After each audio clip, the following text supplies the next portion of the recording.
नमस्कार, आप देख रहे हैं हल्ला बोल। आपके साथ मैं हूं अंजना ओम कश्यप। 15 अगस्त को देश आजादी की 75वीं सालगिरह बनाने वाला है। सरकार आजादी का अमृत महोत्सव के तहत हर घर तिरंगा अभियान मना रही है, जिसमें देश के 20 करोड़ से ज्यादा घरों में तिरंगा फहराने का आह्वान किया गया है। लेकिन सरकार की अपील को विपक्षी नेताओं ने आरोपों के कटघरे में खड़ा करके नया सियासी विवाद खड़ा कर दिया है। अखिलेश यादव ने तो यहां तक कह दिया है कि तिरंगा अभियान की आड़ में बीजेपी दंगे भी करा सकती है। राहुल और ओवैसी पहले ही अभियान पर सवाल खड़े कर चुके हैं। हल्ला बोल में सवाल कि क्या आजादी के अमृत महोत्सव में सियासत का जहर घोलना सही है? क्या हर घर तिरंगा अभियान को दंगे जैसे संगीन साजिश से जोड़ना वाजिब है, या फिर तिरंगा अभियान से सरकार वाकई कोई राजनीतिक लाभ लेने की कोशिश में है? वैसे इन्हीं तमाम मुद्दों पर करेंगे, लेकिन पहले ये रिपोर्ट। मूवमेंट का हिस्सा बनकर 13 से 15 अगस्त तक आप अपने घर पर तिरंगा जरूर फहराएं। बीजेपी ये कोशिश करती है कि वो राष्ट्रवादी है, जो बीजेपी को वोट नहीं देता वो राष्ट्रवादी नहीं है।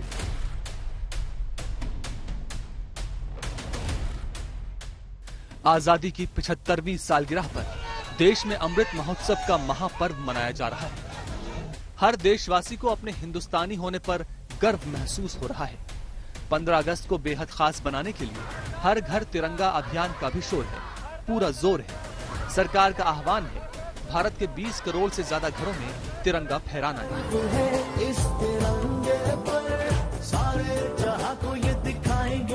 इस मूवमेंट का हिस्सा बनकर 13 से 15 अगस्त तक आप अपने घर पर तिरंगा जरूर फहराएं या उसे अपने घर पर लगाएं।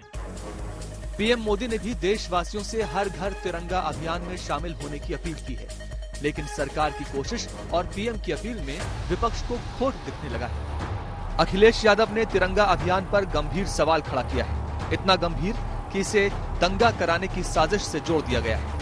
सुनिए समाजवादी पार्टी के मुखिया क्या आरोप लगा रहे हैं। ये जो तिरंगा फहराने का कार्यक्रम चल रहा है, वहीं मैं सावधान करना चाहता हूं।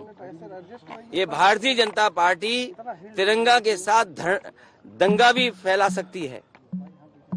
ये तिरंगा यात्रा के साथ साथ समाज में कहीं ऐसी घटना भी करा सकती है जिसमें समाज में दूरियां बन जाएं। आपको याद होगा कासगंज में भारतीय जनता पार्टी के लोग ही तिरंगा यात्रा के नाम पर वहां पर किस तरीके से हिंदू मुसलमान का दंगा कराया था। तो ये भारतीय जनता पार्टी के लोग तिरंगा यात्रा तो इसलिए निकाल रहे हैं क्योंकि उनकी जो जिससे वो पार्टी निकली है उसने कभी तिरंगा नहीं लगाया। अखिलेश यादव के बयान पर घमासान मचना तो तय था। बीजेपी की फौज ने साझा हमला बोला। किसी ने इसे अखिलेश यादव के अंदर की बेचैनी कहा, तो किसी ने कहा कि देश जानता है कि दंगे कौन कराता है। अगर हर घर तिरंगा ये दंगा के लिए है तो फिर राष्ट्र के स्वाभिमान के लिए क्या होगा?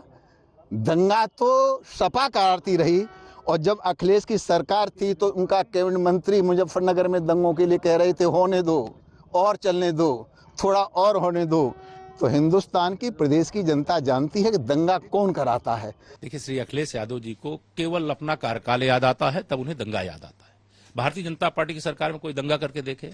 अखिलेश यादव जी का लक्ष्य है जातिवादी, सांप्रदायिकतावादी, दंगावादी, भ्रष्टाचारवादी, गुंडेवादी, भूमाफियावादी, इस प्रकार का प्रदेश वो चाहते हैं। अब वो नहीं, वो युग बीत गया। तो इसके बाद दंगे की बात और वह भी राष्ट्र ध्वज तिरंगे के साथ जोड़ करके करना, या तो मुझे ये लगता है श्री अखिलेश यादव जी के अंदर बहुत विचलन है, बहुत बेचैनी। हर घर तिरंगा अभियान में केंद्र सरकार की कोशिश है कि देश के कम से कम 20 करोड़ घरों में 15 अगस्त को तिरंगा फहराया जाए। 11 अगस्त से 17 अगस्त को आजादी सप्ताह के रूप में मनाया जाएगा, जिसमें लोगों से आह्वान है कि 13 अगस्त से 15 अगस्त तक लोग अपने घरों में भारतीय ध्वज लहराएं। हालांकि सरकार की कोशिशों पर ओवैसी ने अलग ही सवाल उठा दिया, इतिहास से जोड़कर। 14 अगस्त 1947 को अपने मैगजीन में ऑर्गेनाइजर ने लिखा कि जो 3 रंग है हमारे नेशनल फ्लैग में, उन्होंने कहा कि ईवल है वो। तो प्रधानमंत्री को और भाजपा को बताना चाहिए ये इन्होंने जो कहा है वो सही है या गलत है। ये हमारा सवाल है उनसे। आपको जो अपनी सियासी चीजें करनी है, आपको जो अपनी राजनीति करनी है, उसके लिए जगह है, उसके लिए समय है। राष्ट्र की चीज में क्या करना, तिरंगा यात्रा क्या है, झंडा लेके जाना है, दिखाना है, एकता दिखानी है। क्या एकता नहीं है क्या देश में?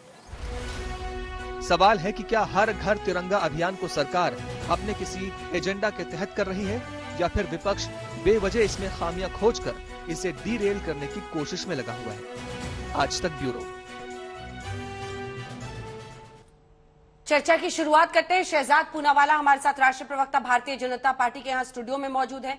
सुनील सिंह यादव प्रवक्ता समाजवादी पार्टी के हमारे साथ जुड़ रहे हैं। अभय दुबे जी प्रवक्ता हमारे साथ कांग्रेस पार्टी के जुड़ रहे हैं। राजीव तुल्ली साहब आरएसएस के जानकार के तौर पर हमारे साथ इस चर्चा में जुड़ रहे हैं और हमारे साथ आसिम वकार साहब जुड़ रहे हैं जो कि प्रवक्ता है एआईएमआईएम के। शहजाद पूनावाला जी, शब्द इधर उधर नहीं, वही पूछती हूं जो अखिलेश यादव ने पूछा है। वो कह रहे हैं तिरंगे के साथ आप दंगा करना चाहते हैं इस देश में, जवाब दीजिए।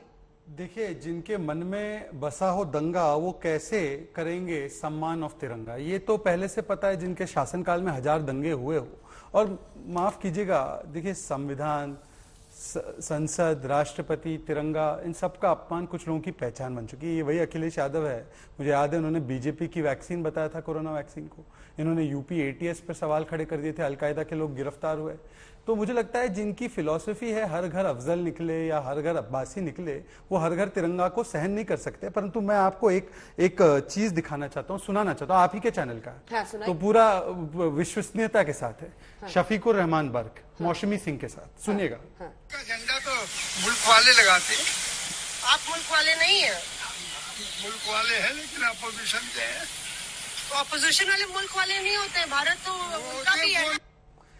हम तिरंगा इसलिए नहीं लगाएंगे क्योंकि ये तो मुल्क वाले लगाते हैं। शफीकुर रहमान बर्क इनके सीनियर नेता है, सांसद है। मैंने आपको मौसमी जी की बाइट सुनाई है और फिर उनसे कहा जाता है आप मुल्क वाले नहीं है, अरे हम ऑपोजिशन वाले हैं। यही तो समस्या है अंजना जी। हम हर घर तिरंगा शुरू करते हैं, ये इसका विरोध करते हैं क्योंकि एक व्यक्ति से नफरत है। हम आजादी का अमृत महोत्सव मनाते हैं जिसमें किसको सेलिब्रेट किया जा रहा है? सरदार पटेल जैसे महान विभूतियों को जो कांग्रेस में थे, ये उसका विरोध करते हैं क्योंकि मोदी से नफरत है। ये इस प्रकार से मोदी नफरत छाई हुई है। आज अगर मैं कह देता ना अंजना जी, ऑक्सीजन सेहत के लिए अच्छा है, ये नाक पकड़ के बैठ जाते हैं।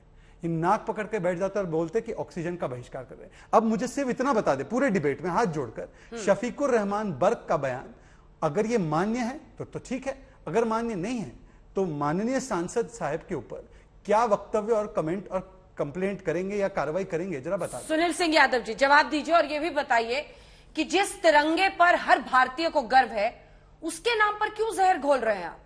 कौन सा दंगा कनेक्शन आपको तिरंगा से दिख रहा है? देखिए अंजना जी, तिरंगे पर मुझे नहीं लगता है कि इस देश में रहने वाले किसी व्यक्ति को आपत्ति होगी। तिरंगा हमारा गर्व है, तिरंगा हमारा सम्मान है। हाँ। लेकिन आज तिरंगे पर वो लोग तर्क कर रहे हैं जिनका न तो शहादत में कोई इतिहास है, जिनका न किसी आजादी के आंदोलन में कोई इतिहास है, वो लोग तिरंगे पर बात कर रहे हैं। तिरंगा हर घर में लगे, आजादी का जश्न पूरा देश मनाएगा, किसी को कोई आपत्ति नहीं। लेकिन जो हमारे नेता माननीय अखिलेश यादव जी ने आशंका जाहिर की, तिरंगे के खिलाफ तो नहीं बोले, अभियान के खिलाफ तो नहीं बोले, आशंका क्यों जाहिर की ये बात भी बोली ना। कासगंज में तिरंगा यात्रा भारतीय जनता पार्टी निकाला था, बाद में उसमें जो हत्या हुई, हिंदू मुसलमान की बात जो निकल करके आई, क्योंकि भारतीय जनता पार्टी का जब आप इतिहास देखेंगे, हम तो बीजेपी के प्रवक्ता से पूछेंगे कि आप आरएसएस को मानते हैं? आरएसएस के मुख्यालय पर आजादी के बाद कितने सालों तक तिरंगा नहीं लहराया गया? आप इसका जवाब दे दीजिए। आजादी की लड़ाई में इस देश की कौन से कौम और कौन से मजहब के लोग आजादी में नहीं शामिल थे? वो जवाब दे दीजिए। आप बताइए कि क्रांतिकारियों की मुखबिरी करने वाले आपके आइडियल हैं या नहीं हैं? आप कभी कभी भगवान राम के नाम पर राजनीति करते हैं, फिर क्या करते हैं? वही भगवान राम की भूमि पर अवैध कब्जा कौन कर रहा है? भारतीय जनता पार्टी का विधायक, भारतीय जनता पार्टी का मेयर। अब फिर आप राष्ट्रवाद के नाम पर तिरंगे पे राजनीति कर रहे हैं। तिरंगा राजनीति का नहीं है, हमारे आपके स्वाभिमान का प्रतीक है तिरंगा। तिरंगे पे राजनीति मत करिए, तिरंगे पे व्यापार मत करिए, और तिरंगे का इतिहास और अपना इतिहास दोनों उठा करके देखे। हम अंजना जी एक सवाल और करेंगे, क्योंकि बीजेपी के प्रवक्ता बहुत सम्मानित हैं। एक सवाल सुन लीजिए। ये इत्तेफाक है कि आपके और जो अंग्रेज थे, जो इस देश में शासन किए, हमारे आपके पुरखों ने जो क्रांतिकारी थे, उन्होंने अपनी शहादत देकर के हमको आपको आजादी दिलाई। उनके जो दो सिद्धांत थे, वही सिद्धांत आपके क्यों हैं? वो संयोग क्यों है? बांटो और राजनीति करो। दो तरीके की आजादी, ठीक है, की बात वो भी करते थे अंग्रेज। कुछ आजादी के समय आपके लोग भी वही बात कर रहे थे। शुरुआती तो जवाब में अंग्रेजों से आपके तालमेल इतने बेहतर मैं पूछूंगी अभी इनसे, यही सवाल पूछूंगी आपका वाला। पहले मुझे बताइए कि कासगंज में क्या हुआ था, जो कासगंज से आपने जोड़ा? आपको वहां की घटना याद है? क्या हुआ था कासगंज में, जरा बताइए हमारे दर्शकों को। मुझे लगता है कि मुझसे बेहतर आपको याद होगी, आप लगातार खबर चलाई थी। वहां झगड़ा हुआ था और झगड़े के बाद तिरंगे में ही झगड़ा हुआ। हाँ, क्या झगड़ा हुआ था? और क्यों जब हुआ हत्या था? हुई तो उस हत्या को तिरंगा यात्रा निकालने पर कोई किसी का कत्ल कर दे तो देश में तिरंगा यात्रा निकालना बंद कर दिया जाए। कासगंज में क्या हुआ था, फिर से पूछ रही हूँ। ये किसने कहा? यही तो पूछ रही हूँ। ये किसी ने नहीं कहा। चंदन उस दिन तिरंगा यात्रा निकालने के लिए निकले थे। सरकार, आपने कासगंज का बहाना देकर कहा कि उसी के आड़ में दंगा कराते हैं। आपको कासगंज की घटना याद है? क्या हुआ था बताइए। हम उसका बहाना नहीं दे। अच्छा, हमको पूरा याद है, आपको भी याद होगा और मुझे लगता है कि देश को भी याद होगा। हम ये कह रहे हैं, नहीं आपने कासगंज से जोड़ा है, क्या याद है आपको? मुझे बताइए पहले। सरकार से तो सवाल पूछ सकते हैं नहीं, ना? आगे नहीं बढ़ेंगे सर, पहले आप बताएंगे दर्शकों को कि कासगंज में क्या हुआ था, क्योंकि आपने कासगंज का एग्जाम्पल दिया। हम बिल्कुल बताएंगे क्या हुआ था। कासगंज में भारतीय जनता पार्टी ने तिरंगा यात्रा के माध्यम से क्या बवाल खड़ा किया था? क्या आप भूल गई क्या, या ये देश भूल गया? क्या वो लोग बवाल करने वाले लोग भारतीय जनता पार्टी से जुड़े हुए लोग नहीं थे क्या? क्या भारतीय जनता पार्टी 80 और 20 की बात नहीं करती है क्या? जो 20% लोग हैं उनकी आजादी में कोई योगदान नहीं था क्या? 25 जनवरी 2018 को बाइक पर अपने दोस्त के साथ चंदन निकले थे तिरंगा यात्रा में शामिल होने के लिए। जब वो एक मुस्लिम बहुल इलाके से गुजर रहे थे, वहां पर लड़ाई हुई और उसके बाद से उनका कत्ल किया गया। इस एग्जाम्पल को देखकर आप तिरंगा यात्रा को जोड़ रहे हैं, मतलब आप खुद भी तो समझिए आप क्या कह रहे हैं सर।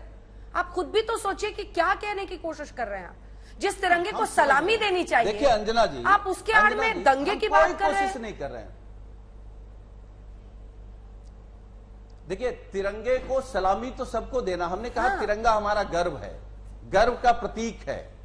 और फिर हमने कहा कि तिरंगे पे तर्क वो लोग कर रहे हैं जिनका तिरंगे से मैंने कहा ना कि भाई बीजेपी के प्रवक्ता बता दें कि शहादत में आपका क्या इतिहास है, आजादी की लड़ाई में आपका क्या इतिहास है।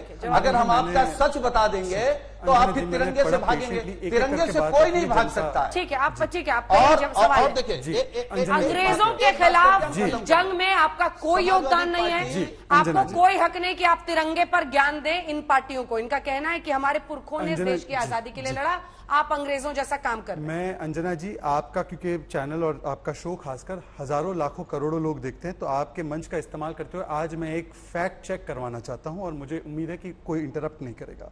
हालांकि इन्होंने शफीकुर रहमान बर्क का बयान का जवाब नहीं दिया, पर अभी मेरे साथ टुली जी भी बैठे, वो और ज्यादा बताएंगे। 11 अगस्त 1942 में अंजना जी, भारत का जो हम लोगों ने फ्लैग तय किया था, नेशनल फ्लैग, उसको लहराने के लिए पटना सेक्रेटेरिएट पर 6 लोग गए। उन पर अंग्रेजी हुकूमत ने गोलियां चलाई। उनमें से 2 जो शहीद हुए, देवीपत चौधरी और जगतपति कुमार, ये आरएसएस के थे। हेमू कलानी जी को 1943 में 1943 में सिंध में आज़ादी की लड़ाई के लिए सहभागिता लेने में फांसी की सजा दी गई। इसके अलावा बालाजी रायपुरकर, जो क्विट इंडिया मूवमेंट में हमारे आरएसएस के कार्यकर्ता थे, उनको गोलियों से भून दिया गया। इसके अलावा जब जंगल सत्याग्रह किया गया, जब दांडी सत्याग्रह शुरू हुआ महात्मा गांधी जी का, तो अंदरूनी इलाकों में जंगल सत्याग्रह में अनेकों आरएसएस के कार्यकर्ता अकोला जेल, यवतमाल जेल में गए थे।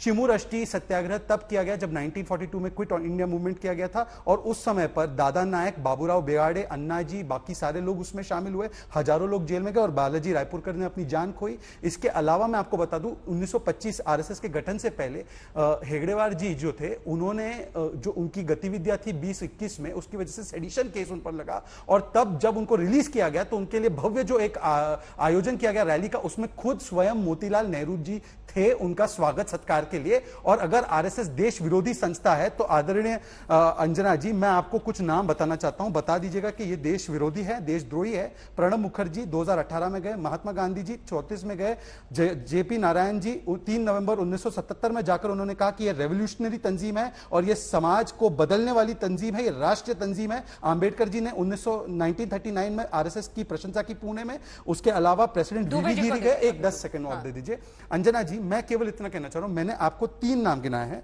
देवीपत चौधरी, जगतपति कुमार और हेमू कलानी, जिन्होंने सर्वोच्च बलिदान दिया। ये मुझे यादव परिवार, अखिलेश यादव परिवार से या सोनिया गांधी के परिवार से 2 नाम गिना दे जिन्होंने अपना सर्वोच्च बलिदान दिया हो आजादी के लिए। मैं इस डिबेट में चुप रहूंगा और मुंह बंद रखूंगा। महात्मा गांधी जी 1948 में उन्होंने शहादत दी, वो आजादी के बाद का था। मैं कह रहा हूं सोनिया गांधी का परिवार या अखिलेश यादव का परिवार, जैसे मैंने संघ परिवार के 3 नाम गिनाए जिन्होंने सर्वोच्च बलिदान दिया। अगर ये मुझे 2 नाम पूरी डिबेट में गिना दे, और शफीकुर रहमान बर्क पर क्या स्टैंड है, ठीक है, मैं यादव जी से इसका जवाब लूंगी। बच गए वो। मिस्टर दुबे, आरएसएस पर इन्होंने बताया है और सर्वोच्च बलिदान की, और चुनौती दे रहे हैं कि गांधी परिवार से किसने दिया है, नाम बताइए। नहीं, गांधी परिवार से नहीं, सोनिया गांधी अर्थात सोनिया माइनो अर्थात एंटोनिया माइनो अर्थात स्टेफानो माइनो की बेटी के परिवार से। बहुत अधिक निराशा प्रदर्शित करने का अवसर नहीं है अंजना जी। अमृत महोत्सव है, हम लोगों की आजादी के 75 वर्ष हुए हैं। प्रधानमंत्री जी ने सभी से आग्रह किया कि 2 अगस्त से सब अपनी सोशल मीडिया की डीपी पर तिरंगा लगाएं, चाहे कोई आपके साथ फोटो लगाएं। हमने उनकी आदेश का पालन किया और हम सब लोगों ने भी वो कहा। जो हमारा ध्वज है, हमारी भारत की ध्वजा है, वो सत्य, कर्तव्य परायणता, परोपकार, करुणा, वात्सल्य, स्वतंत्र, परिवर्तनीय, दयावान, सभ्य और प्रजातंत्रात्मक समाज का प्रतिनिधित्व करता है। उसमें नफरत, निराशा, नकारात्मकता, घृणा, वैमनस्यता नहीं है। मगर चूंकि शहजाद पूनावाला जी ने जिक्र किया तो मैं इनको बता दूं, जितने भी आजादी के दीवानों के नाम इन्होंने लिए हैं, आप चेक कीजिएगा, वो स्वराज सेना के सदस्य थे। और 21 जनवरी 1943 को हेमू कालानी जी को फांसी हुई, और ये सभी के सभी महात्मा गांधी के भारत छोड़ो आंदोलन से प्रेरित होकर इस आजादी के आंदोलन में कूदे थे। मातंगी हाजरा तामलुक के थाने पर जब तिरंगा लेकर ध्वजा को धारण करने कलकत्ता के पश्चिम बंगाल के तामलुक के थाने को घेरने गई, बूढ़ी गांधी कहा जाता था, एक के बाद एक उनको 3 गोलियां मारी गई। उसी समय भारतीय जनता पार्टी के बुनियाद के पत्थर में, उनका आदर करता हूं व्यक्तिगत क्षमता में, श्यामा प्रसाद मुखर्जी, वो फजलुल हक के साथ सरकार में थे। वो फजलुल हक जिसने 23 मार्च 1940 को अलग पाकिस्तान का प्रस्ताव पड़ा था और बरतानिया हुकूमत के गवर्नर को भारत छोड़ो आंदोलन को कैसे कुचलना है उसकी राय दे रहे थे। लाला राजपत राय, कनकलता, मातंगी हाजरा, सैकड़ों कांग्रेस के कार्यकर्ता ने अपने प्राणों को आहूत कर दिया। और जहां तक गांधी परिवार का प्रश्न है, तो आजादी के बाद तक भारत की एकता और अखंडता के लिए इंदिरा जी और राजीव जी ने अपने प्राणों को आहूत कर दिया। सवाल स्पष्ट था, मेरी हिंदी इतनी तो खराब नहीं ना उनकी है, उसी का जवाब दे रहे हैं वो, उसी पे आजादी के बाद आ गए वो। भाई मैं इनसे कह रहा हूँ कि ये हमेशा क्या ताना मारते हैं, आरएसएस ने क्या बलिदान दिया आजादी के लिए। मैंने 3 नाम गिनाए, ये स्टेफानो माइनो परिवार के 3 नाम तो गिना दे, कौन से डिस्ट्रिक्ट में लड़ रहे थे वो ही गिना दे। जवाब दे रहे, सुनिए सर। नहीं, आजादी के बाद आ गए, लाला लाजपत राय जिसके नाम से अब आजादी के बाद आ गए। अभय जी, मैं आपको इंग्लिश में, या देखो दूसरी भाषा तो मुझे आती नहीं है, इटालियन में बोल नहीं पाऊंगा, मैं आपको हिंदी में इंग्लिश में बता दूं क्या। Can you name family of Sonia Gandhi before independence? If anyone did any national freedom struggle? Bharatiya Janata party के, सुन लीजिए अंजना जी, I am explaining in English for you. हो गया सर, 1901 में जन्मे श्यामा, अरे सुनिए ना, 1901 में जन्मे श्यामा प्रसाद मुखर्जी, 1916 में जन्मे पंडित दीनदयाल उपाध्याय, 1920 में जन्मे बलराज बधोक, 1906 में जन्मे गुरु गोलवलकर, अटल बिहारी वाजपेयी, आडवाणी जी। अरे 19, 20, 25, 30 साल के नौजवान थे जब भगत सिंह फांसी के फंदे को चूम रहे थे, जब पंडित नेहरू 9 साल बर्तानिया की जेल में थे, जब रोज लाठियों का प्रहार महात्मा गांधी खाते थे, जब लाला लाजपत राय प्राणों को आहूत कर रहे थे, जब मातंगी हाजरा गोलियां खा रही थी, कहां थे आपके राजनीतिक दल के ये पुरोधा? बताइए। आज देश पूछना चाहता है, मुझे आपत्ति नहीं है। डॉक्टर हेगड़ेवार जी सेडिशन में चार्ज थे जब वो बाहर आए, मुझे कहने दीजिए, उसके बाद अवसर मत दीजिए। मैं ऐतिहासिक तथ्य दे रहा हूँ, सब फैक्ट चेक कर सकते हैं गूगल पे, मैं झूठ नहीं बोलता कभी टीवी डिबेट पे। डॉक्टर प्लीज एक एक करके ताकि सुनाइए, एक एक करके सुनाइए। देखिए सच में ताकत होती है, वो जाएगी ऑडियंस नहीं सुन पाती है, वो इसलिए जानने के लिए। दुबे जी सिर्फ एक लाइन से। डॉक्टर हेगड़ेवार जी को जब सेडिशन का केस लगाया और फिर वो 1 साल के बाद 9 महीने 1 साल के बाद जेल से बाहर आए, तो मोतीलाल नेहरू ने उनका स्वागत किया। अगर वो नहीं थे आजादी के आंदोलन में शामिल, तो मोतीलाल नेहरू जी ठीक है, चलिए साहब उनकी बातों का जवाब आप दीजिए राजीव। और सोनिया माइनो का परिवार जब का कोई आजादी की सदस्य नहीं बात आया। आती है तो कांग्रेस हो, तमाम पार्टियां हो, विपक्ष यही घेरता है और हमेशा कहता है कि संघ वालों ने तो समर्पण कर दिया था अंग्रेजों के सामने। इस पर आपका जवाब?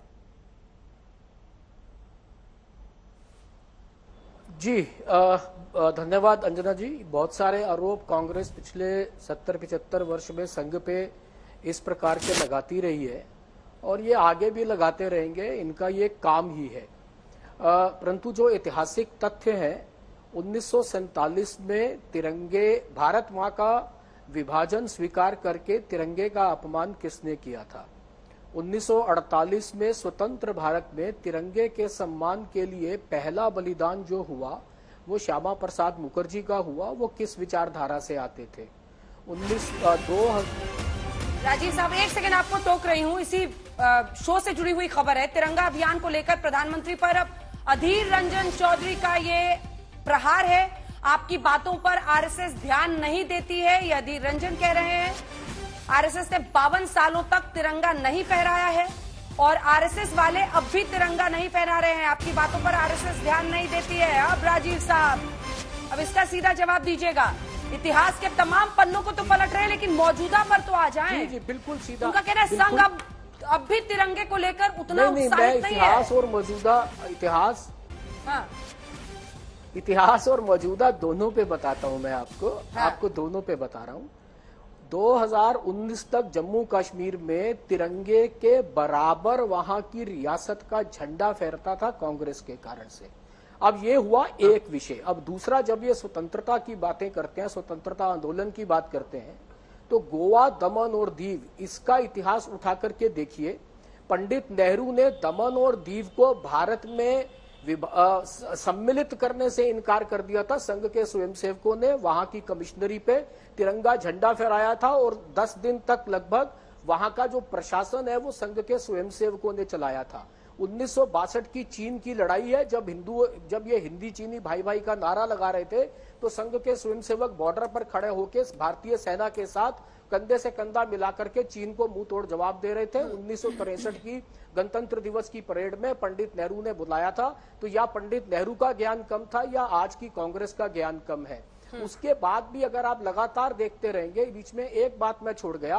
15 अगस्त 1947 को, 14 अगस्त 1947 को जब देश का विभाजन हुआ, संघ के सरसंघ चालक गोलवलकर जी कराची में उस समय वहां के हिंदुओं का मनोबल बढ़ा रहे थे। उनका भारत में सेफ पैसेज हो जाए, वो भारत में ठीक ठाक आ जाए, इसकी योजना कर रहे थे। और पंडित नेहरू जो है वो एडविना माउंटबेटन के साथ यहाँ पार्टी और रंगरलियां कर रहे थे। वहां देश राजीव जी, वहां राजीव जी, आपके शब्दों पर मैं आपत्ति जाहिर करना चाहती हूँ। देश के पूर्व प्रधानमंत्री पर, एक सेकंड प्लीज बीच में मत बोलिए राजीव जी। राजीव जी, देश के पूर्व प्रधानमंत्री पर ऐसा कोई भी, आपको टोक रही हूँ सर, देश के पूर्व प्रधानमंत्री पर कोई भी ऐसे शब्द का इस्तेमाल मत कीजिए। नहीं, आपको अपने शब्दों की मर्यादा रखनी चाहिए। आप उनके व्यवहार पर निजी तौर पर कोई टिप्पणी ना करें राजीव जी। इस प्रकार की ये शोभा नहीं देता। नहीं अंजना जी सुनिए, मैं कभी भी इस प्रकार की बातें डिबेट में नहीं करता हूं। नहीं करना चाहिए। जिस प्रकार की एक अभी वो राजनीतिक तकरीर तकरीर दी है, मैं उसका उत्तर दे रहा हूं जिसमें वो इतने सारे प्रश्न चिन्ह जानते बूझते खड़े कर रहे हैं। मोतीलाल नेहरू जी डॉक्टर हेडगेवार के स्वागत समारोह में वहां आए 1921 में, ये ऐतिहासिक सत्य है। अनुशीलन समिति में कलकत्ता में जाकर के डॉक्टर हेडगेवार ने जिस प्रकार से क्रांतिकारियों के साथ मिलकर के काम किया, ये ऐतिहासिक सत्य है जिसको ये लगातार ठुकराते हैं। और अभी भी कहीं पर भी देश में किसी प्रकार की कोई भी आपदा आती है, जो सवाल बार बार पूछा जाता है कि नागपुर के हेडक्वार्टर्स में 52 साल तक 52 साल तक तिरंगा क्यों नहीं लहराया गया, इसका एक जवाब देने की कोशिश कीजिए, क्योंकि पूरा देश सुनना चाहेगा, वो भी जो आपके साथ खड़े हैं, वो भी जो आपके विरोध में खड़े हैं, क्योंकि ये सवाल हर किसी के मन में आता है और ये प्रश्न बार बार पूछा जाता है कि 52 साल तक आरएसएस ने अपने हेडक्वार्टर्स में तिरंगा क्यों नहीं लहराया। आरएसएस का अपना अलग झंडा है, लेकिन तिरंगे को इस तरह का मूवमेंट में अगर राष्ट्रवाद से आप ओतप्रोत हैं तो तिरंगे को ही क्यों नहीं आप लोगों ने आगे बढ़ाया। इस पर आपका एक जवाब। 52 साल तिरंगा और आरएसएस अंजना जी क्या है रिश्ता? बिल्कुल बढ़ाया ना, बिल्कुल अंजना जी बिल्कुल बढ़ाया ना। देश की आन बान शान में जहां भी आवश्यकता पड़ी, संघ के स्वयंसेवकों ने सुप्रीम सेक्रीफाइस दिया, बलिदान दिए हैं। 1962 की लड़ाई होगी, 65 की होगी, 71 की होगी, परंतु आप बताइए 1885 में कांग्रेस की स्थापना हुई, पूर्ण स्वराज 1930 में क्यों लेकर के आई है? उससे पहले 45 वर्ष तक कांग्रेस क्या कर रही थी? जो एओ ह्यूम अंग्रेज ने कांग्रेस की स्थापना की, 52 साल पहले 45 वर्ष कांग्रेस ने स्वतंत्रता की लड़ाई क्यों नहीं लड़ी? ऐसा है कई बार देखिए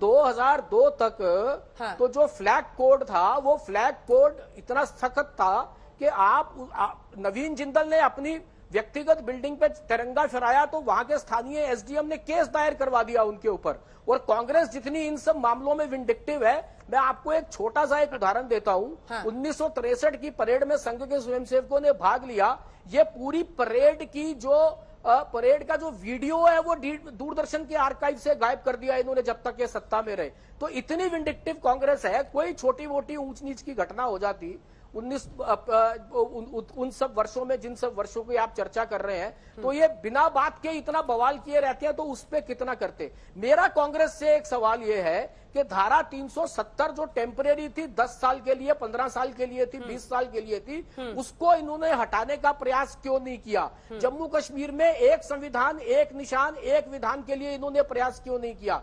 और तब से लेकर के, आजादी के बाद से लेकर के आज तक आप अब ये उसमें से एक आध दो नाम गिनवा सकते हैं बड़े नाम के, उन्होंने देश के लिए बलिदान किया, मगर वो किन परिस्थितियों में हुआ उसके लिए उनका सम्मान है, परंतु वो किन परिस्थितियों में हुआ वो सब जानते हैं। तो मेरा कांग्रेस से सवाल ये है कि इतने वर्ष के बाद भी 1991 में भी जब भारतीय जनता पार्टी के राष्ट्रीय अध्यक्ष मुरली मनोहर जोशी तिरंगा फहराना चाहते थे लाल चौक पर, उनको क्यों रोकने का प्रयास किया गया? चिकन नेक पर जहां पर जाकर के विद्यार्थी परिषद ने, जो संघ का एक विद्यार्थियों में काम करने वाला संगठन है, संघ से प्रेरित, उन्होंने जब चिकन नेक पर जाकर के झंडा फहराने की, किशनगंज जाकर के झंडा फहराने का प्रयास किया, तिरंगा फहराने का, उनको क्यों रोका गया? इन सब प्रश्नों के उत्तर भी कांग्रेस को कहीं ना कहीं, कभी ना कभी देने चाहिए। ठीक है, मैं आपसे जवाब लूंगी। दुबे जी थोड़ा सा रुक जाइए, शहजाद जी का एक काउंटर पॉइंट है, उसके बाद वकार साहब फौरन आप ही के पास। अंजना जी, सुनील जी थोड़ा सा रुक जाइए। अंजना जी, ये बार बार ये एक मिसकंसेप्शन है कि 52 साल तिरंगा नहीं, उन्होंने खुद ही कहा कि प्राइवेट मेरी बात जगहों पर फहराने में कोड था, इसीलिए हम 2002 तक नहीं फहरा रहे थे। बात तो रखने दीजिए।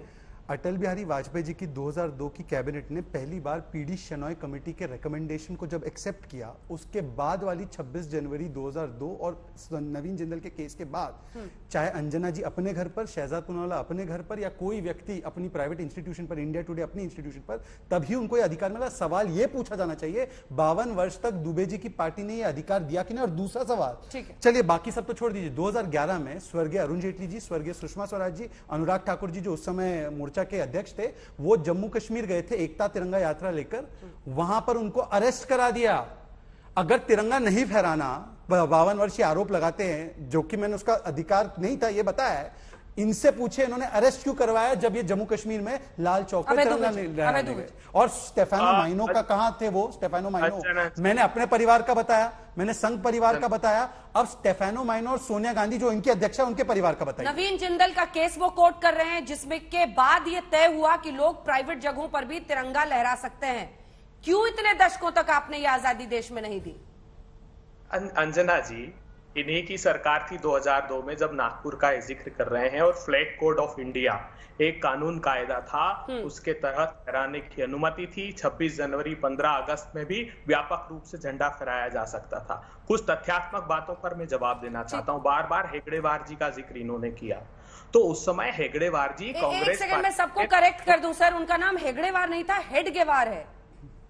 हाँ, हेडगेवार जी। हाँ जी, अब हेडगेवार जी नाम तक तो मालूम नहीं, उस समय कांग्रेस सब गलत नाम बोल रहे हैं, सबके सब गलत नाम दुबे बोल जी, रहे हैं। उस समय कांग्रेस राजनीतिक दल था क्या? थोड़ा सा सबको नाम के साथ इतिहास भी पढ़ने की जरूरत है। एक सेकंड, आपकी बात हो गई, एक बार उन्होंने इसका जवाब नहीं दिया। 2011 में क्यों रोका अरुण जेटली? राजनीतिक दल क्यों रोका वो पूछिए ना, कौन सा कोड लगा था? कांग्रेस के महासचिव थे। दूसरी बड़ी बात, मैं प्रधानमंत्री जी से आखिरी बात कहना चाहता हूं। मैं आज के वर्तमान परिप्रेक्ष्य में बात करनी चाहिए। प्रधानमंत्री जी, आपकी आज्ञा का पालन करते हुए मैं ध्वजा को धारण करूंगा। जब ध्वजा को थामूंगा प्रधानमंत्री जी, और उसका जो केसरिया रंग है, जो त्याग और बलिदान को प्रतिबिंबित करता है, तब आपसे पूछूंगा एक आम नागरिक की तरह कि चीन हमारी सरहदों में अंदर घुसकर बैठा है, हमें चुनौती दे रहा है, तो क्या हमारा त्याग और बलिदान का प्रतीक इसकी आस्था को हम बरकरार रख पाएंगे? जब श्वेत रंग जो समृद्धि और शांति का प्रतीक है प्रधानमंत्री जी, तब मैं आपसे पूछूंगा कि क्या न्याय जवाब भी देने को, इसीलिए आपको विपक्ष में बिठाया है जनता ने। 30 लाख लोगों ने 30 लाख करोड़ रुपए 142 लोगों ने अर्जित कर दिए, और 84 करोड़ लोगों की आमदनी घट गई, 12 करोड़ के रोजगार कम हो गए। तब मैं आपसे पूछूंगा, जब हरा उर्वरकता का प्रतीक है, तो मैं पूछूंगा कि किसान की आमदनी 12 रुपए क्यों रह गई, और एक धन्ना से 10 सेकंड का जवाब, छोटा 10 सेकंड का प्रॉमिस करता हूं, मैं ज्यादा लंबा बोलता नहीं हूँ। ठीक है, mister Dubey ji please sir. मैं अभय जी की ये जो तीनों रंगों की परिभाषा से इतना प्रभावित हूँ, और मैं अपने बड़े भाई अभय से एक ही सवाल पूछूंगा, जब भगवा को आतंक के साथ जोड़ा गया, तब ये अभय जी कहाँ थे? ठीक है, मैं इस पर लौटूंगी। आसिम बखार साहब, क्यों तिरंगा यात्रा के नाम पर भी कुछ तो अंदर से जहन से पुकार आती होगी ना कि कम से कम तिरंगा यात्रा पे चुप रह जाते हैं, इस पे काहे के पॉलिटिक्स करनी है? ये तो देश का झंडा है, लेकिन यहां भी कूद गए। देखिए, तिरंगा कोई विवाद नहीं, और जो हमारा फ्लैग है, राष्ट्रीय ध्वज है, इसके खिलाफ तो कोई जा नहीं सकता। मैं इतनी देर से आपकी डिबेट देख रहा था। शहजाद साहब, जब देश आजाद हुआ तब से लेकर और आज तक, यानी 75 साल होने को आ रहे हैं, हम लोग का प्यार तो तिरंगे से, जब से तिरंगा बना तब से है। जिन लोगों का प्यार तिरंगे का 20 साल का है, वो जवाब दें। असद ओवैसी साहब ने एक जेन्युइन क्वेश्चन उठाया है। उन्होंने डेट दी है 14 अगस्त 1947। ऑर्गेनाइजर जो आपका अखबार, आपका पत्र है, उसमें कहा गया तिरंगे को एविल। ये असद ओवैसी साहब ने बकायदा बोला है, बाइट दी। तो 1947 में जिस तिरंगे को आप एविल कह रहे हैं, एविल समझते हैं ना, इंग्लिश में है, सब जानते हो। आप ज्यादा प्रतिबिंबित करते हैं तो आप ज्यादा समझेंगे। शैतान, इवल आप ज्यादा परिभाषित भी कर सकते हैं। आप बोलिए। अब ऑर्गेनाइजर में आरएसएस की तरफ से तिरंगे को एविल क्यों कहा गया? सब जवाब 1947 में आप एविल कह रहे हैं। सब जवाब नहीं, जवाब तो देना पड़ेगा आपको। देता हूं ना, आपका हो गया तब बोलो, मैं दूं। हमारे राष्ट्रीय ध्वज को एविल कहा, बोलूं? आप ये अकेले ऐसे संगठन है जिसने एविल कहा। उसी का जवाब देना चाह रहे हैं। जवाब दे दूं? जवाब ले लें। हाँ, ईविल क्यों कहा? हाँ, अब मैं बताता हूँ। ये देखिए, जो लोग रजाकार की औलादे हैं, वो आकर झूठ फैलाते हैं। तो मैं आपसे पूछना चाहता हूँ, अगर ईवल मानते, एक सेकेंड, अब मैंने किसी का नाम नहीं लिया, मतलब ये मान गए रजाकार की औलाद है। अंजना जी, मैंने तो नाम किसी का नहीं लिया। भाषा की मर्यादा। अच्छा चलिए, रजाकार की संतान, रजाकार को बुरा लग रहा होगा, पर मैंने तो किसी का नाम नहीं लिया। ये उछल क्यों पड़े? मतलब डीएनए टेस्ट हो गया, मतलब DNA test black and white हो गया कि कौन रजाकार की संतान है। पहली बात। दूसरी बात, बहुत बहुत धन्यवाद आपका। दूसरी बात, देखिए ऐसा है, अंजना जी एक एक करके बात रखते हैं। आपका चैनल और शो बहुत लोग देखते हैं ना, ये फिर सुना ही नहीं देगा, ये हौच-पौच है। मैं आपको जवाब देने दूंगी, इसके बाद फौरन आपसे जवाब। पूरा मौका आप ही को मिलेगा। जहां शब्दों की मर्यादा तोड़ी जा रही है, मैं खुद ही प्रोटेस्ट कर रही हूँ, इससे बहस को मत दीजिए। अब मैंने किसी का नाम थोड़ी लिया। वापस टॉपिक पर आ रहे हैं, प्लीज। मैंने किसी का नाम नहीं लिया, पर जो है उन्होंने रिएक्ट किया। क्या बीजेपी राजनीतिक लाभ नहीं ढूंढ रही है? मुझे एक इनका तो देने दो, दीजिए इसका जवाब, लेकिन साथ में अगला सवाल भी सुनिए। उसका भी आ रहा है। देखिए, अगर ईवल मानते तो फैजपुर के सेशन में पहली बार नेहरू जी ने तिरंगे को लहराया था। उस सेशन में 80 फुट का वो पोल था, उसमें अटक गया फ्लैग बीच में, कोई जाने को तैयार नहीं। तो एक लड़का किशन सिंह राजपूत गया, वो गया ऊपर चढ़कर 80 फुट का पोल था, उसने किया और वो ऊपर नेहरू जी ने शाबाशी दी। पता चला वो शाखा से है, और ये बात मैं झूठ नहीं बोल रहा हूं, ये ऑर्गेनाइजर की कॉपी में लिखा हुआ है। और इसको फिर फेलिसिटेट करने का काम शायद नेहरू जी ने तो नहीं किया, पर संघ परिवार ने जरूर किया। और मैंने आपको 2 नाम गिनाए हैं, देवीपत चौधरी और जगतपति कुमार, जिन्होंने सर्वोच्च बलिदान दिया इस तिरंगे के लिए। क्या ईवल मानेंगे? मैं सिर्फ एक सवाल पूछता हूं, इन्होंने कहा तिरंगा हमारा है, तिरंगे से प्यार है। असीम वकार जी बिना गूगल किए तिरंगा डिजाइन किसने किया बताइए? Who design the national flag? अब कनेक्शन वीक होगा, बताइए किसने डिजाइन किया? आप तो कह रहे हैं आपका तिरंगा है ना, सबका है, बताइए किसने डिजाइन किया? गूगल करे बिना। बकार साहब, ये किससे? मुझसे? हाँ, ये किससे? हेलो हेलो, हाँ बकार साहब, आप ही से पूछ रहे हैं। क्या सवाल है जरा एक बार पूछ लीजिए। मैं स्काइप पर हूँ, हाँ। मैं स्काइप पे हूँ, बहुत कभी कभी फंस रही है वो। हाँ, एक बार दोबारा। कोई समस्या नहीं, कोई समस्या नहीं। अब आपको आवाज आ रही है, तिरंगा इंडियन नेशनल फ्लैग को डिजाइन किसने किया? गूगल करिए, आप करिए, थोड़ा सा हाथ हिला विला के। भाई सीधी सी बात है, पिंगले जी और तैयब मैडम थी, मैडम नहीं थी, पिंगली वेंकैया थे। मैडम ही, आपको मैडम से बहुत, आप लोगों को सारे लोग मैडम के पीछे हैं। पिंगली वेंकैया थे, पिंगली वेंकैया। अंजना जी टेस्ट करवा दीजिए जरा, ब्लैक एंड व्हाइट। अगला सवाल और उनको दिखाइए यादव जी को। मैं एक बार फिर से आपके पास आ रही हूं, क्योंकि आज बहस इसीलिए हो रही है मिस्टर यादव, क्योंकि तिरंगा और दंगा करा सकती है बीजेपी और सरकार, इससे जोड़ा गया है।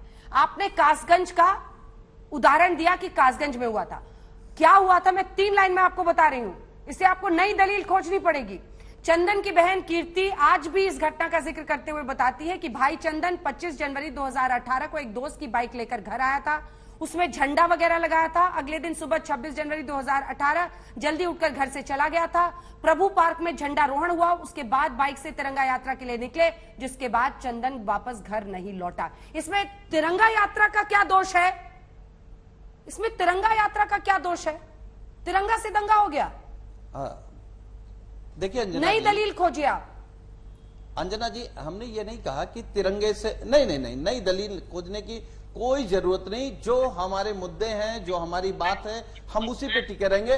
हमको गूगल करने की जरूरत नहीं है कि हमारे पुरखे कौन कौन लोग थे जो आजादी में योगदान दिए। फिर टॉपिक से भाग रहे हैं। आपने आरएसएस सुनील जी, मैं फिर विचारक आपसे कोट करके पूछ रहे हैं। हम आ रहे हैं आपके आप मेरे सवाल का जवाब ही नहीं दे रहे।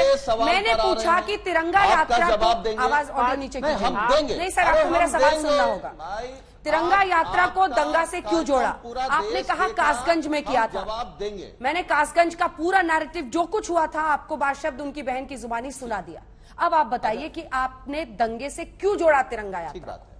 इसका जवाब दीजिए।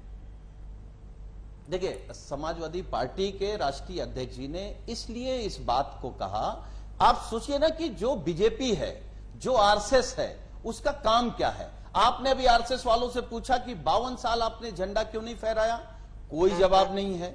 अच्छा, मेरा सवाल गूगल करके हमारे साथी बैठे हैं। नहीं, फिर हम निकलिए आपकी सर। तारीफ कर रहे हैं। नहीं, आपको गूगल पे अपने क्रांतिकारियों को ढूंढना पड़ रहा है। आपको गूगल पे अपना सुनील जी मेरे सवाल का जवाब, सुनील जी मेरे सवाल का जवाब, अपने महापुरुष ढूंढने पड़ रहे हैं। सुनील जी मेरे सवाल का जवाब नहीं है। हम तो पहले बीजेपी के प्रवक्ता का जवाब दे दें, फिर आपका जवाब। नहीं, मेरे सवाल का जवाब। देखिए, बीजेपी पर तो आपने पूरा ऐसे शुरू में ही लिख दिया था सर। भागने वाले है ही नहीं है, तो जवाब दीजिए। भागने वाले वो हैं जो आज तिरंगे के माध्यम से अपने आप को राष्ट्रवादी साबित करना चाह रहे हैं। ठीक है, मेरे सवाल का जवाब बताइए। गूगल पे कासगंज नहीं तो क्यों तिरंगे को दंगे से आपने आरएसएस के बड़े तारीफ कर दिए। हमारे 2 सवाल है, हम उसके बाद जवाब दे रहे हैं। हम कह रहे हैं कि जो अंग्रेजों से माफी मांगने वाले लोग थे, क्या आरएसएस के नहीं थे? एक, जिन्होंने महात्मा गांधी, बापू की हत्या की, क्या वो आरएसएस से नहीं जुड़े थे? नहीं। दो का जवाब दे दीजिए। अंजना जी, नहीं। सुन लीजिए, कपूर कमीशन कांग्रेस के समय पर उन्होंने कहा। अरे भाई, गोडसे की आइडियोलॉजी पर चलने वाले आप इस कार्यक्रम में कह देंगे नहीं, और फिर गोडसे को महान मानेंगे। कपूर कमीशन ने क्या कहा था? क्या अंग्रेजों से माफी नहीं मांगी गई? यादव जी, कपूर कमीशन ने क्या कहा था? देश की दस्तावेज में जाइए, माफी मांगने वाला भी गूगल पे है। आज सुनील सिंह यादव जी बताएंगे पूरे देश को। आप महापुरुष चुरा लेते हैं, आप क्रांतिकारियों को भी चुरा लेते हैं, कम से कम विचारधारा चुरा लो। कपूर कमीशन ने क्या कहा था सर? खत्म कर दो। अंजना जी, गांधी जी की हत्या पर कपूर कमीशन ने क्या कहा था सर? सुनील जी देखिए, मैं जो भी सवाल कर रही हूँ सर, आप उसका जवाब नहीं दे रहे हैं, फिर कहते हैं हम भाग मानेंगे, देश की न्याय व्यवस्था को नहीं मानेंगे। अंजना जी नहीं जवाब दीजिए ना सर, दो ही सवाल आपसे पूछ रहे हैं। जानना चाहते हैं कि महात्मा गांधी का जो हत्यारा, आजाद भारत का जो पहला आतंकी था, उसके संबंध आरएसएस से थे या नहीं थे? आरएसएस वाले लोग, अच्छा बताइए, क्या आपके इसी देश में महात्मा गांधी को गोली मारने वाले को इनके संगठन के लोग उस महात्मा गांधी को फोटो पर गोली मार करके उस आतंकी को महान नहीं मानते हैं क्या? कौन जवाब देगा? मेरे सवाल का जवाब नहीं दे रहे। 10 सेकंड दे दो। मेरे सवाल का जवाब तो नहीं दिया आपने। मुझे लगता है पूरे सवाल का जवाब दीजिए।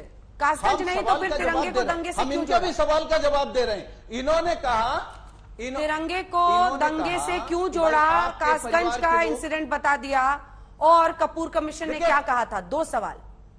तिरंगा, ठीक बात। देखिए अंजना जी, तिरंगा से दंगे का कोई लेना देना नहीं। तिरंगा अभियान जो भारतीय जनता पार्टी करने जा रही, उससे लेना देना है। तिरंगे से किसको दिक्कत होगी? क्या आपको तिरंगे से दिक्कत होगी? हमें तिरंगे से दिक्कत होगी? जो लोग तिरंगे को नहीं मानते थे उनको भी तिरंगे से दिक्कत नहीं होगी। मुल्क वाले लहराएंगे। नहीं, हम लोग तो विपक्ष में हैं। मुल्क वाला कौन, विपक्ष वाला? बिल्कुल हम उनकी बात से सहमत नहीं है। तो उनके ऊपर कार्रवाई क्या होगी? उन पर कार्रवाई क्या होगी? सांसद है, समाजवादी पार्टी सांसद है, कार्रवाई क्या होगी? समाजवादी पार्टी अंजना जी सांसद है, वो उन पर कार्रवाई बताए। तिरंगा यात्रा निकाल रही है, तिरंगा अभियान निकाल रही है। रुक जाइए एक बार सरकार करे। अब मैं एक बात आपके देखिए, ऐसा अगर आपको लगता है एक एक करके बात आपको लगता है गलत बयान है, आप कार्रवाई करिए। कपूर कमीशन ने क्या कहा? मैं उस पर आ जाता हूँ ना अंजना जी, बताएंगे ना। मैं पूरा उस पर आ रहा हूँ।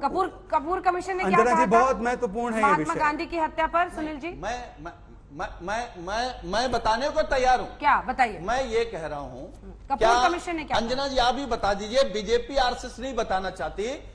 उस आजाद भारत का जो पहला आतंकी था, वो क्या आरएसएस से जुड़ा था या नहीं जुड़ा था? ठीक है, मुझे हमको आप बता दीजिए। अब मुझे कृपया करके अभी सर जैसे ब्रेक होगा पढ़ लीजिएगा कपूर कमीशन ने क्या कहा था। अंजना जी 30 सेकंड्स लूंगा।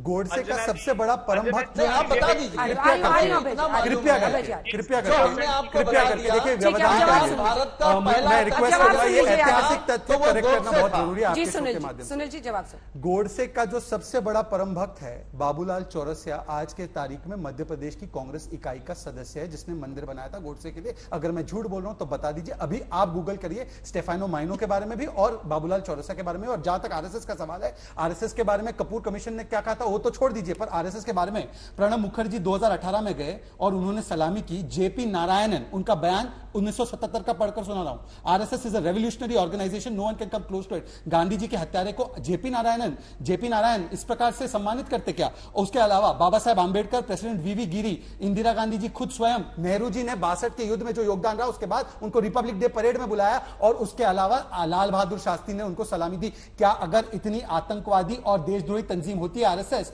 तो ये सारे महान विभूतियां उनको सम्मान देती, उनको आज तक प्रतिबंध नहीं करवाती? 2004 से 14 के बीच जब अभय जी की सरकार थी, ये जो आज आपने कहा इसके ऊपर राहुल गांधी के खिलाफ भिवंडी कोर्ट में तो केस चल रहा है, हो सकता है आप पर भी शुरू हो जाए। परंतु आप सिर्फ इतना बता दीजिए, गूगल करे या बिना गूगल करे, कि यादव परिवार और माइनो परिवार आजादी की लड़ाई के लिए कहां? गोडसे को आजाद भारत का पहला आतंकी हम मानते हैं, कांग्रेस वाले नहीं मानते, इसलिए सदस्यों को ले लिया उन्होंने। आजाद भारत का बाबूलाल चौरसिया का पूछ लीजिए। और मुझे भरोसा है, बाबूलाल चौरसिया बता रहे हैं कि कांग्रेस के सदस्य हैं। मैं आपको रिपोर्ट के साथ बता दूंगा। आतंकी नहीं बोल सकते। ठीक है, जवाब सुनिए मिस्टर सिंह। क्या गोडसे को आतंकी बोल सकते हैं आप? अरे हाँ है, पर बाबूलाल चौरसिया उनका परम भक्त कांग्रेस में आपके साथी के साथ है। प्रवक्ता बोल सकते हैं? अच्छा जी, आप बताइए, आजाद भारत का पहला आतंकी कौन था? अंजना जी आप अगर एक बार नाम ले लीजिए आतंकी का।